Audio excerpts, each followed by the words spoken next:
In this video, let's dive into the story of one of the most charming characters from Tangled, Eugene Fitzherbert. His backstory is as captivating as his personality.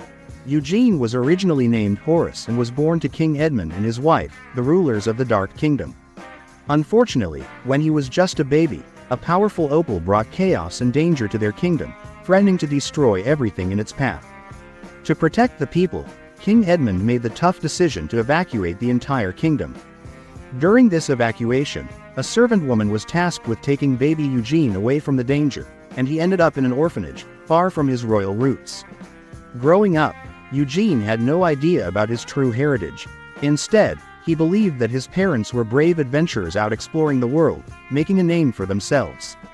He held on to the hope that one day they would return to the orphanage and take him back with them.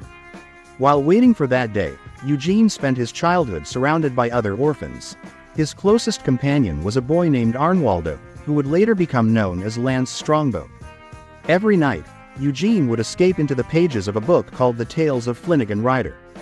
This book was filled with exciting stories about a wealthy and daring hero who had incredible adventures.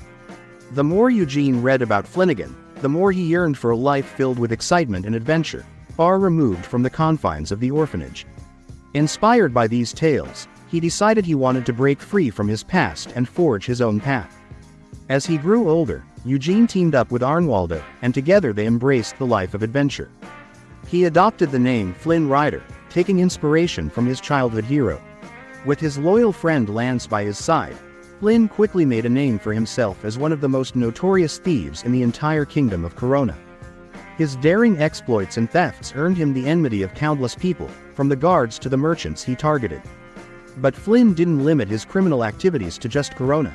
He ventured far and wide, even traveling as far as Italy, where he picked up the local language.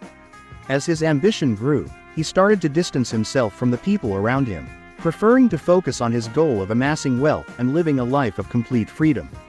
He craved a solitary existence, far away from any attachments or responsibilities. Over time, he lost contact with his old friend Lance, as their paths diverged. To further his criminal empire, Flynn formed partnerships with other shady individuals, including a ruthless crime boss known only as the Baron. During their alliance, Flynn even struck up a relationship with the Baron's daughter, Stallion. The two eventually became engaged, but Flynn ended up making a powerful enemy when he left Stallion at the altar on their wedding day.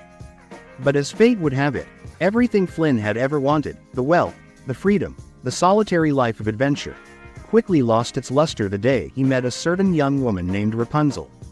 It all started when Flynn, in the midst of another heist, stumbled upon Rapunzel hidden away in a remote tower in the woods. At first, he was quite annoyed when she coerced him into taking her to see the Festival of Lights in the kingdom so that she could retrieve a valuable stolen crown she had hidden from him. I take you to see the lanterns, bring you back home, and you'll give me back my satchel? I promise. As he spent more time with the headstrong and curious girl, he couldn't help but gain a deep respect for her. That respect soon blossomed into genuine affection and caring. Her pure heart and zest for life slowly chipped away at Flynn's tough exterior and made him question everything he thought he wanted. Bit by bit, he cast aside his old dreams of treasure and solitude, realizing that his new dream was to be by Rapunzel's side. Over the course of their journey together, Flynn fell completely and irrevocably in love with the lost princess. He helped her reunite with her long-lost parents and reclaim her rightful place on the throne of Corona. In doing so, he found his own redemption and purpose. He went back to using his birth name, Eugene Fitzherbert, and left his thieving days behind for good. A few years later, Eugene and Rapunzel were married in a grand ceremony, surrounded by the loving family and friends they had found in each other.